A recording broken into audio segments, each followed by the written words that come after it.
Good morning students, welcome to accounts class. आज हम लोग कैश बुक का लास्ट क्वेश्चन समझेंगे, एग्जाम्पल नंबर 14। इस क्वेश्चन को बहुत ध्यान समझिएगा और इसी के बेस पे आपका क्वेश्चन नंबर 14 होगा, उसको खुद से लगाइएगा और एक बार नहीं 2 बार लगाइएगा, जिससे कि आपको ये क्वेश्चन बिल्कुल अच्छे से समझ में आ जाए। प्लस एक बात का ध्यान रखिएगा, इस क्वेश्चन में बहुत सारे नए पॉइंट्स आएंगे जो कि आप नोट कर लीजिए इस वीडियो को देखते देखते, और बहुत ध्यान समझिएगा प्लीज़। मैं फिर से बोल रहा हूँ और 1-2 बार प्रैक्टिस कीजिएगा इस क्वेश्चन की। यदि आपको ये समझ में आ गया मतलब आपको पूरी कैश बुक समझ में आ गई। सबसे पहले मार्च को 1 तारीख को दे रखा है balance of cash in hand 20,000 rupees और ओवरड्राफ्ट एट बैंक दे रखा है 75,000 रुपीज़। कैश का जो हम लिखते हैं ओपनिंग बैलेंस लिखेंगे to balance brought down, cash column में 20,000 और by balance brought down bank column में आपके 75,000 रुपीज़। नेक्स्ट है petty cash advance by cheque. आपने पिटी कैश की पेमेंट की है चेक के थ्रू 2,000 रुपये, तो ये आपका एक्सपेंस है, पेमेंट हो रही है। 1 तारीख को लिखेंगे बाय पिटी कैश अकाउंट 2,000 रुपये बैंक कॉलम में आपके। नेक्स्ट है आपका sold goods on credit to Vasudev. आपने माल उधार बेचा वासुदेव को 50,000 रुपये का and paid carriage on these good 400 rupees, और आपने पे किए हैं 400 रुपये कैरेज के। ध्यान रखिए, देखिए आपने माल बेचा है, ये उधार पे है, इसलिए इसकी हम कोई रिकॉर्डिंग नहीं करेंगे कैश बुक में, लेकिन यहाँ पे आपने पे किया है, पैसा आपके हाथों से गया है। किस चीज़ का? कैरेज का। तो देखिए 2 तारीख को हम लिखेंगे बाय कैरेज आउटवर्ड अकाउंट 400 रुपये। यदि आप अभी आउटवर्ड नहीं भी लिखना चाहें तो मत लिखिए, कोई बात नहीं, क्योंकि अभी आप न्यू स्टूडेंट्स हैं, आपको पता चल जाएगा कैरेज आउटवर्ड कब लिखते हैं। 400 रुपये हम लिखेंगे कैश कॉलम में, क्योंकि पेमेंट कैश में हो रही है। नेक्स्ट है आपका 3 तारीख को सोल्ड गुड्स फॉर कैश। आपने माल नगद बेचा 87,000 का। 3 तारीख को to sales account 87,000 cash column में। नेक्स्ट है paid salary for February by check.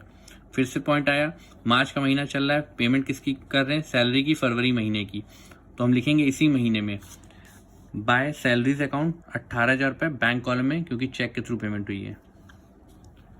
Next है 5 तारीख को deposited the required cash into the bank account comma to clear the overdraft balance as on date. इस लाइन का मतलब ध्यान समझिए, आपको बैंक में रिक्वायर्ड उतना रुपए जमा करने हैं जिससे कि आपका ओवरड्राफ्ट का बैलेंस क्लियर हो जाए इस डेट तक, मतलब 5 तारीख तक जितना भी आपके ऊपर ओवरड्राफ्ट बना हुआ है वो क्लियर हो जाए। तो सबसे पहले हम देखते हैं कि कितना हमारे ऊपर ओवरड्राफ्ट है। तो देखिए ये आपका ओवरड्राफ्ट साइड है बैंक में, क्रेडिट साइड 75,000, 2,000 रुपये, 18,000 रुपये। इन तीनों को जब आप जोड़ेंगे तो 95,000 रुपीज़ आएगा, क्योंकि 5 तारीख तक की बात करें तो 5 तारीख तक के रिकॉर्ड सिर्फ यही हैं, 1, 1, 2 और 4। तो इसका मतलब ये हुआ कि अब आपको 95,000 रुपीज़ बैंक में जमा करने हैं, जिसकी आपको पता है कि काउंटर एंट्री पास होगी। 5 तारीख को by bank account C 95,000 rupees cash column में और टू कैश अकाउंट LF में सी और 95,000 रुपीज़ बैंक कॉलम में। अब आपका बैंक ओवरड्राफ्ट का बैलेंस क्लियर हो गया। नेक्स्ट है 8 तारीख को पेड जॉर्ज बाय चेक। आपने पेमेंट जॉर्ज को की चेक के थ्रू, तो लिखेंगे बाय जॉर्ज 10,000 रुपये बैंक कॉलम में। नेक्स्ट केस है 10 मार्च को stopped payment of the cheque to George. मतलब आपने जो 8 तारीख को जॉर्ज को चेक के थ्रू पेमेंट की है, उस चेक को स्टॉप किया है 10 तारीख को, मतलब ये चेक डिसऑनर हुआ है आपकी वजह से। तो अब इस चेक को डिसऑनर किया जा रहा है। तो देखिए नॉर्मल सी बात है, जब हमने चेक किया था, पेमेंट की थी 8 तारीख को, तो बाय जॉर्ज लिखा था। तो 10 तारीख को जब डिसऑनर होगा तो अपोजिट साइड लिख देंगे टू जॉर्ज 10,000 रुपये बैंक कॉलम में। ध्यान रखिएगा, जस्ट अपोजिट किया जाता है जब भी चेक डिसऑनर होगा, चाहे हमारी वजह से हो और चाहे सामने वाले पर्सन की वजह से हो, मतलब कस्टमर की वजह से चेक डिसऑनर हो, जस्ट हम अपोजिट कर देंगे। नेक्स्ट है 12 तारीख को paid C Narayan's account of 56,000 by cheque deducting 5% cash discount. आपने सी नारायण को पेमेंट की है चेक के थ्रू 5% डिस्काउंट काटने के बाद। तो देखिए 12 तारीख को हम लिखेंगे बाय सी नारायण 2,800 रुपये आपका डिस्काउंट आएगा, और जो बाकी बचेगी रकम 53,200 वो आप बैंक में कॉलम में लिख देंगे। Paid Lakshman and company by cheque 42,715 full settlement of their dues. आपने लक्ष्मण एंड कंपनी को पेमेंट की है 42,750 रुपीज़। सबसे पहले हमें पता लगाना पड़ेगा कि हमें देने कितने थे। तो देखिए लक्ष्मण से हमने 45,000 का खरीदा था गुड्स, 2,000 रुपये का वापस कर दिया, मतलब हमें उसे 43,000 देने थे और दिए कितने 42,750 रुपीज़ दे रहे हैं हम। तो हम किस वो भी चेक के थ्रू। तो 16 तारीख को देखिए हम लिखेंगे बाय लक्ष्मण एंड कंपनी, 250 रुपये डिस्काउंट के हो गए और 42750 आपके बैंक कॉलम में पेमेंट साइड लिख दिए गए। नेक्स्ट है आपका 18th को, cheque in favour of Lakshman and company return not honoured since that date was wrongly mentioned in the cheque. Lakshman को जो आपने चेक दिया था वो डिसऑनर्ड हो गया है क्योंकि उसमें चेक की डेट गलत लिखी थी। Issue a fresh cheque in their favour including 100 rupees towards bank charges on cheque return. इस आपको एक नया चेक इशू करना पड़ा जिसमें 100 रुपये आपके नोटिंग चार्जेस के लगाए गए हैं बैंक के द्वारा। तो सबसे पहले देखिए, मैंने बताया था जब भी चेक डिसऑनर्ड होता है तो अपोजिट लिखते हैं। देखिए जब हमने उसको चेक दिया था तो 16 तारीख को दिया था, अब ये डिसऑनर्ड हुआ है तो आपको क्या करना पड़ेगा, 18 तारीख को ये चेक डिसऑनर्ड हो रहा है तो आप क्या करेंगे, 18 तारीख को यहाँ पे लिख देंगे टू लक्ष्मण एंड कंपनी 42,750। और फिर से वही बात है, ये डिस्काउंट की रकम जो आपकी यहाँ 250 रुपये दिख रही है ये आपकी यहाँ पे ट्रांसफर होते वक्त नहीं आती डिसऑनर्ड होते वक्त, क्योंकि ये डिस्काउंट रिसीव्ड है वो अलाउड में कन्वर्ट नहीं होगा, मैंने बताया था, और डिस्काउंट अलाउड डिस्काउंट रिसीव में कन्वर्ट नहीं होता है। इसके बाद 18 तारीख को बाय बैंक चार्जेस 100 रुपये जो आपने पे की हैं एक्स्ट्रा वो लिख दिए जाएंगे पेमेंट साइड। नेक्स्ट है आपका 20 तारीख को Yusuf gave a cheque in settlement of account which was paid into bank. Yusuf को आपने माल बेचा था यहाँ पर 13 तारीख को, ठीक है, 13 तारीख को आपने माल बेचा था, उसका पैसा कब मिल रहा है, 20 तारीख को मिल रहा है।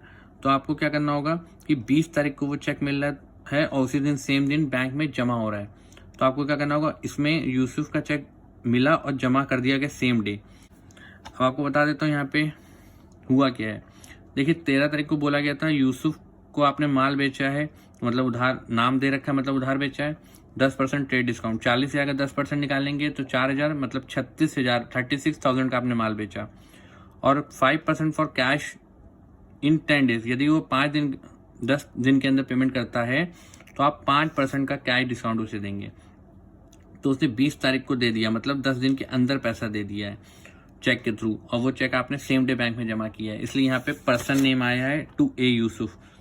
और डिस्काउंट 5% काटने के बाद आपको डिस्काउंट कॉलम में 5% लिखने होंगे और बाकी के जो पैसे होंगे वो आपको रिसीव्ड हो जाएंगे चेक के थ्रू, 34,200 रुपये, 34,200 रुपीज। नेक्स्ट है आपका 22 तारीख को received a bearer cheque from Manoj against sale of old typewriter 1,500 रुपये। ध्यान रखिए पहली बार ये वर्ड आ रहा है बियरर चेक। बियरर चेक वो चेक होता है जो आपको कोई भी ले जा सकता है इसको बैंक में के काउंटर पे और वो कैश में वो पेमेंट दे देते हैं। इसकी पेमेंट कैश में ही रिसीव्ड होती है काउंटर पे। तो देखिए ये आपको चेक मिला है बियरर चेक, मतलब ये कैश ही माना जाता है। तो 22 तारीख को ही हम लिख देंगे टू ऑफिस इक्विपमेंट जो हमने माल बेचा है एसेट्स, 1,500 रुपये कैश कॉलम में लिखेंगे ना कि बैंक, क्योंकि ये बियरर चेक है, इस बात का ध्यान रखिएगा।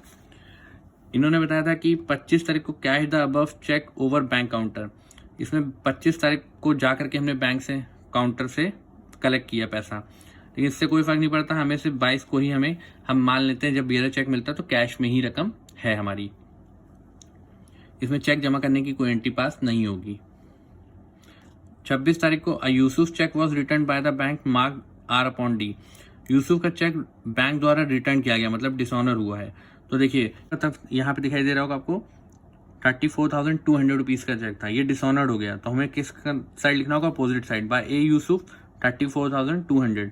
डिस्काउंट की रकम यहाँ नहीं लिखी जाएगी, फिर से बता रहा हूँ, ये अलाउड है और ये रिसीव्ड है। अलाउड कभी रिसीव में नहीं बदलता, रिसीव कभी अलाउड में नहीं बदलता डिस्काउंट। नेक्स्ट है Arun Ghosh paid by cheque 7251 net for goods sold in the last month, discount allowed to him 2.5%। आपने अरुण घोष को माल बेचा होगा उधार जिसकी वो चेक के थ्रू पेमेंट कर रहा है, 2.5% डिस्काउंट के बाद है। और ध्यान रखिएगा ये चेक कहीं देख लीजिए कहीं अगले दिन जमा तो नहीं हो रहा, तो देख लेते हैं। ये पता चला कि 27 तारीख को endorse Arun Ghosh cheque to Chatterjee against purchase of furniture. आपने ये इंडोर्स कर दिया चटर्जी जी को क्योंकि आपने उनसे फर्नीचर खरीदा था। तो मतलब चेक मिला और चेक इंडोर्स हो गया, मतलब आपको ना चेक मिलने की एंट्री पास होगी और ना ही चेक इंडोर्स करने की एंट्री पास होगी कैश बुक के अंदर। 28 goods valued 10,000 insured with North India insurance company. आपने गुड्स का इंश्योरेंस करवाया था नॉर्थ इंडिया इंश्योरेंस कंपनी से, बट डिस्ट्रॉयड बाय फायर, माल जल गया। Insurance company accepted the claim for 8,000, insurance company ने 8,000 रुपये का आपको क्लेम दिया है। And sent a cheque for the same, deposited the cheque into bank, उन्होंने आपको चेक भेजा और आपने उसी दिन सेम डे बैंक में जमा कर दिया। तो 28 तारीख को हम देखिए क्या लिखेंगे, टू लॉस बाय फायर, क्योंकि आपको माल जलने का पैसा मिल रहा है इंश्योरेंस कंपनी के द्वारा। तो 8,000 रुपये हम यहाँ लिख देंगे बैंक कॉलम में, क्योंकि सेम डे बैंक में चेक जमा हो गया। स्टूडेंट ये लास्ट केस है 31 मार्च का। Due cheque for office cash raising the overdraft to the maximum permissible limit. इस लाइन की मीनिंग बताने से पहले मैं आपको ओवरड्राफ्ट का मतलब बता देता हूँ क्या होता है। ओवरड्राफ्ट का मतलब होता है आप अपने अकाउंट से एक्सेस मनी विड्रॉ कर सकते हैं। मतलब ये कि यदि आपके अकाउंट में 10 रुपये हैं तो आप 20 रुपये तक निकाल सकते हैं, एक्सेस विड्रॉ कर सकते हैं। या आपके ने यदि किसी को पेमेंट के लिए चेक दिया है और आपके अकाउंट में मनी नहीं है, उतनी सफिशिएंट मनी नहीं है, तब भी बैंक पेमेंट कर देगा। लेकिन ओवरड्राफ्ट की फैसिलिटी केवल बड़े बड़े बिजनेसमैन को दी जाती है। तो आइए अब समझते हैं इस लाइन की मीनिंग क्या है यहाँ पे। Due cheque for office cash, इतनी लाइन का मतलब है आपने कैश, ऑफिस कैश के लिए, मैंने ऑफिस में कैश की नीड होगी तो आपने ऑफिस कैश के लिए चेक के थ्रू पैसे निकाले। Raising the overdraft to the maximum permissible limit, जितनी आपको मैक्सिमम लिमिट परमिशन थी उसको रेज किया है आपने, मतलब आपने ओवरड्राफ्ट की लिमिट को रेज किया है वहाँ तक जहाँ तक आपको लिमिट की परमिशन थी। अब लिमिट की परमिशन कहाँ तक थी, पहले हम लोग ये कैसे जानेंगे। देखिए शुरुआत में ही दे रखा था यहाँ पे, N Shankar has an overdraft arrangement with the bank subject to a maximum limit of ₹1 lakh. N Shankar के पास ओवरड्राफ्ट की व्यवस्था थी, वो भी कितनी, 1 लाख रुपए तक। मतलब ये आपका क्लोजिंग बैलेंस दे रखा है ओवरड्राफ्ट का। सिंपल लैंग्वेज में बात करूं तो मैं ओवरड्राफ्ट का क्लोजिंग बैलेंस दे रखा है। तो देखिए हम लोग कैसे करेंगे इसमें यहाँ ट्रीटमेंट। 31 तारीख को टू बैलेंस शीट लिखेंगे, 1 लाख रुपए बैंक कॉलम में, क्योंकि देखिए ओपनिंग बैलेंस यदि बाई साइड आता है तो क्लोजिंग बैलेंस जस्ट अपोजिट होगा, टू साइड आ जाएगा। अब हमें कितने रुपए हम निकालेंगे ऑफिस कैश के, ऑफिस के लिए कितना पैसा हम निकालेंगे चेक के थ्रू, तो ये हमें कैसे पता चलेगा। हम पहले बैंक की डेबिट की टोटलिंग करेंगे, तो आपका ये टोटल आएगा 289,950, यही सबसे बड़ा रकम होगी डेबिट की। उसके बाद आप यहाँ से लेके यहाँ तक सारी रकम लेस कर देंगे। तो इसके बाद आपको जो पता चलेगा वो पता चलेगा कि कितना पैसा आपने विड्रॉ किया, वो आएगा 11,950 रुपये। आप ये कैलकुलेटर पे या रफ में वर्किंग नोट्स के रूप में कर सकते हैं। और आप एंट्री क्या लिखेंगे, cash account debit to bank, क्योंकि आपने बैंक से पैसा निकाला है। तो कैश डेबिट है तो पोस्टिंग कर दो, क्रेडिट हो गया। और टू बैंक ये कॉन्ट्रा एंट्री है, क्योंकि कैश और बैंक वर्ड एक साथ एंट्री में आ रहा है। इसके बाद हम क्या करेंगे, हम कैश की टोटलिंग करेंगे और बैलेंसिंग कर देंगे, तो हमारा बैलेंस शीट आएगा कैश का क्रेडिट साइड। उसके बाद इन्होंने बुक को क्लोज कर दिया है, डिस्काउंट कॉलम की भी टोटलिंग कर दी है और फिर बुक को क्लोज किया। फिर इस बैलेंस शीट को यहाँ पे अगले महीने की 1 तारीख को ब्रॉट डाउन किया और इस बैलेंस शीट को अगले महीने की 1 तारीख को ब्रॉट डाउन कर दिया। आप भी कर सकते हैं और चाहे तो आप ये काम नहीं भी कर सकते हैं स्टूडेंट। अब एक बार फिर से बता रहा हूँ, ये लास्ट पॉइंट बहुत इंपॉर्टेंट था, ये पहली बार आया। अब तक आपने देखा कि कैश का क्लोजिंग बैलेंस गिवन होता था, अब की बार किसका गिवन था, बैंक ओवरड्राफ्ट का क्लोजिंग बैलेंस गिवन था। और जब बैंक ओवरड्राफ्ट का क्लोजिंग बैलेंस गिवन होगा तो इसका मतलब ये हुआ कि आप पैसा निकालेंगे बैंक से, और जब कैश का क्लोजिंग बैलेंस गिवन होगा तो मतलब आप बैंक में पैसा पुटअप करेंगे। तो वहाँ पे डिपॉजिटेड इनटू बैंक होता है और यहाँ पे कैश विड्रॉ फ्रॉम बैंक होता है। चाहे आप चेक के थ्रू बैंक से पैसा निकाल लें, चाहे आप निकाल लें कैश जा करके बैंक से। आई थिंक अब आपको ये क्वेश्चन सॉल्यूशन क्लियर हो गया होगा।